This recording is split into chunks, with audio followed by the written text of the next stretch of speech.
बड़ी खबर, हिमाचल एंट्री के लिए एक बार फिर से ई पास जरूरी कर दिया गया है। रजिस्ट्रेशन के वक्त पूरी जानकारी देनी होगी, अपनी नेगेटिव रिपोर्ट कोविड की अपलोड करनी होगी। मालवाहक गाड़ियों पर यह आदेश लागू नहीं होंगे।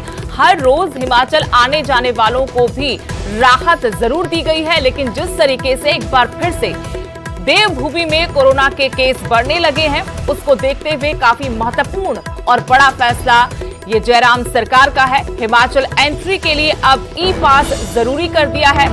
रजिस्ट्रेशन के वक्त पूरी जानकारी देनी होगी और साथ ही कोविड की नेगेटिव रिपोर्ट अपलोड करनी होगी। मालवाहक गाड़ियों पर यह आदेश लागू नहीं होगा। हर रोज जो हिमाचल आ जा रहे हैं उन पर भी आदेश लागू नहीं होगा, उनको भी राहत दी गई है।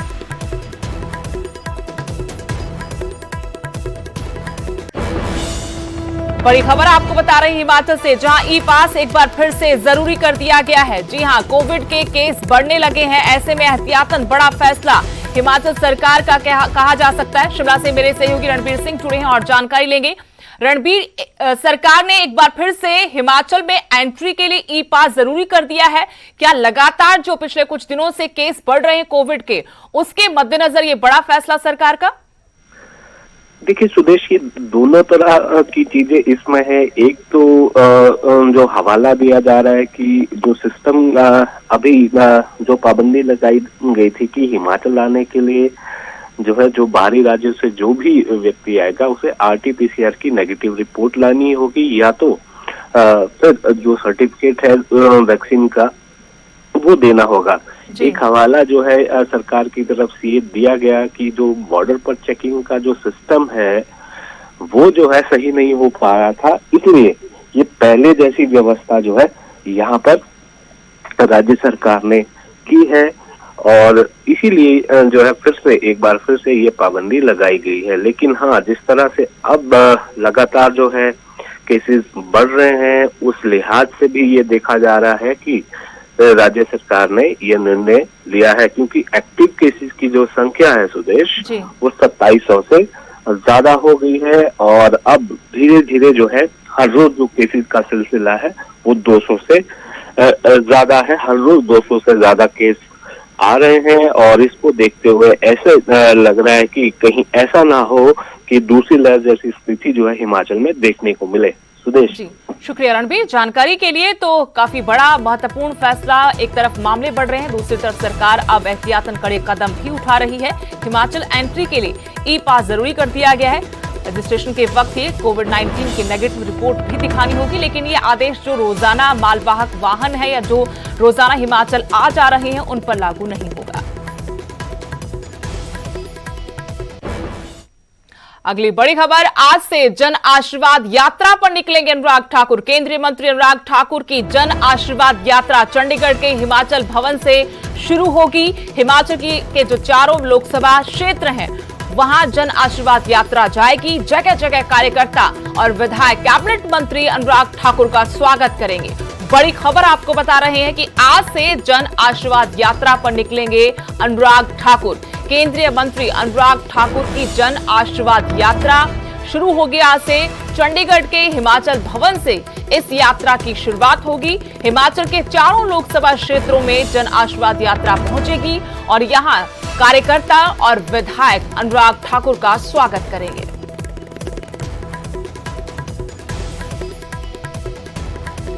बलात्कारी और हत्यारे राम रहीम के एक और कुकर्म पर अब हिसाब होने वाला है। 19 साल बाद रणजीत सिंह मर्डर केस में फैसले की घड़ी आ चुकी है।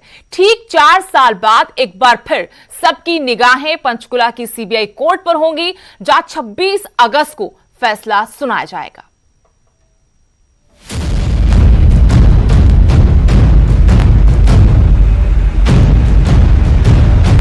25 अगस्त 2017 को पंचकुला की सीबीआई कोर्ट ने डेरा प्रमुख गुरमीत राम रहीम को साथियों से बलात्कार का दोषी पाया था और अब ठीक 4 साल बाद यही कोर्ट डेरा प्रमुख के एक और गुनाह पर फैसला सुनाने जा रही है। डेरे के राजदार रंजीत सिंह हत्याकांड में सुनवाई मुकम्मल हो चुकी है और अदालत ने फैसला सुरक्षित रख लिया है।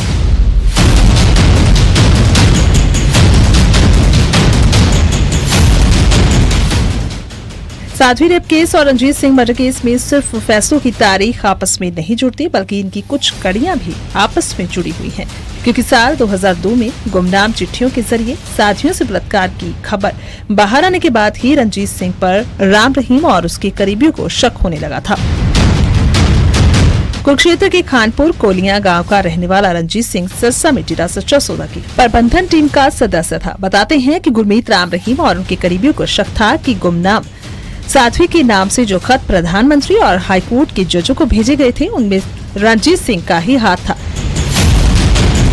सीबीआई की चार्जशीट के मुताबिक 10 जुलाई 2002 को डेरा सच्चा सौदा की प्रबंधन समिति के सदस्य रहे रंजीत सिंह की इसलिए हत्या कर दी गई थी क्योंकि डेरे को शक था कि उसने अपनी ही बहन से वो खत प्रधानमंत्री को लिखवाया था। रंजीत की बहन भी डेरे में साध्वी थी और डेरा प्रमुख के खिलाफ गुमनाम खत सामने आने से कुछ दिन पहले उसने छोड़ दिया था। गवाहों के बयान और अपनी तफ्तीश के बाद अदालत में सीबीआई की तरफ से जो दावा किया गया उसके मुताबिक जब रंजीत सिंह ने खुद को डेरे से दूर कर लिया था तो 16 जून 2002 को उसे डेरा सच्चा सौदा पर बुलाया गया और मुंह बंद रखने की धमकी दी गई। अवतार सिंह और इंदर सेन नाम के शख्स थे जिन्होंने रंजीत सिंह को गुमनाम खतों के लिए बाबा से माफी मांगने को कहा, लेकिन रंजीत सिंह ने ऐसा करने से साफ इनकार कर दिया, जिस पर उसे अंजाम भुगतने की चेतावनी दी गई थी। सीबीआई की तफ्तीश के मुताबिक इसी के बाद अवतार सिंह और इंदर सेन ने कृष्णलाल, जसबीर सिंह और सफदर सिंह के साथ मिलकर रंजीत सिंह की हत्या की साजिश रची।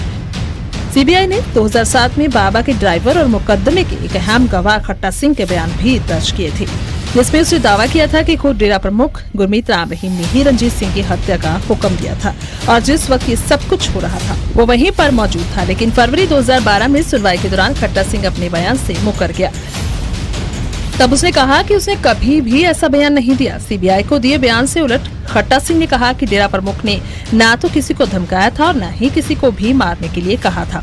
हालांकि कुछ महीने बाद खट्टा सिंह एक बार फिर अपने पहले बयान पर वापस आया और यहीं से बाबा की मुश्किल बढ़ने लगी और अब मुकदमा मुकाम तक पहुंचा है। पंचकुला से तारा ठाकुर के साथ ब्यूरो रिपोर्ट, न्यूज़ 18। उधर नीरज चोपड़ा बुधवार को पहली बार मुख्यमंत्री मनोहर लाल से मिले। मुख्यमंत्री ने उनका स्वागत किया और स्वर्ण पदक जीतने के लिए उन्हें बधाई दी। इस दौरान हरियाणा के खेल मंत्री और पूर्व ओलंपियन संदीप सिंह भी मौजूद थे। मनोहर लाल ने कहा, मैंने नीरज चोपड़ा को ओलंपिक के लिए एथलीट्स को तैयार करने के लिए नेतृत्व करने को कहा है। हम हरियाणा को खेलों का हब बनाना चाहते हैं। नीरज यहाँ आए हैं, अब देश का नाम इनके साथ जुड़ गया है। नीरज हमारे देश और खेल जगत का सम्मान है। वो होनहार खिलाड़ी हैं, हरियाणा को इन पर गर्व है। वहीं सरकार के ऑफर पर ओलंपिक गोल्ड मेडलिस्ट ने कहा, मैं इस बारे में सोचूंगा। हरियाणा के गौरव नीरज चोपड़ा इस वक्त सीएम रेजिडेंस में हमारे साथ है। नीरज जी, पहला सवाल ये है कि देश और प्रदेश का मान आपने बढ़ाया, क्या कहेंगे सर? बहुत अच्छा लग रहा है कि देश और प्रदेश का नाम कर पाया हूँ, तो बहुत खुशी है। एक मेरा भी सपना पूरा हुआ है, साथ के साथ एक मैंने देश और विदेश का नाम, प्रदेश का नाम रोशन किया। नीरज भाई, हम तो 13 तारीख से इंतजार कर रहे थे आपका, पता लगा स्वास्थ्य ठीक नहीं, कैसी तबीयत है आपकी? अभी ठीक है जी, बीच में थोड़ी प्रॉब्लम हो गई थी, लेकिन अभी मैं ठीक हूँ। प्रधानमंत्री से मिले, मुख्यमंत्री से मिले, क्या बातचीत हुई आपकी?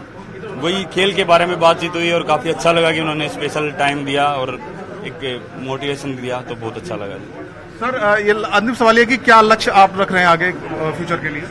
आगे फ्यूचर के लिए अगले साल मेरी world championship, Commonwealth games, Asian games है, तो अपना पूरा उनके लिए मेहनत करेंगे। Best of luck. तो नीरज चोपड़ा गोल्ड मेडलिस्ट, देश के एकमात्र जिन्होंने देश का नाम रोशन किया ओलंपिक में, आज मुख्यमंत्री आवास पर पहुंचे हैं और उन्होंने अपने जो अनुभव हमसे शेयर किया और बताया कि भविष्य में उनका टारगेट क्या रहने वाला है। चंडीगढ़ से कैमरामैन जितेंद्र के साथ मनोज कुमार। और इनका सम्मान यानी अब ये एक सिनोनिमस, देश के साथ इनका नाम जुड़ गया है, तो देश का सम्मान है, पूरे समाज का सम्मान है, हमारे खेल जगत का सम्मान है। एक होनहार खिलाड़ी है, इन पर हरियाणा को गर्व है, ये हरियाणा के गौरव हैं, हरियाणा के धरतीपुत्र हैं। और हम लोग जैसा सोचते हैं कि हरियाणा को देश का खेलों का हब बनाया जाए, तो निश्चित रूप से ऐसे सभी होनहार खिलाड़ी, क्योंकि इस बार ओलंपिक में हरियाणा से हमारे 30 खिलाड़ी गए थे और कुल जो मेडल टैली थी 7, जिसमें से 6 व्यक्तिगत मेडल है,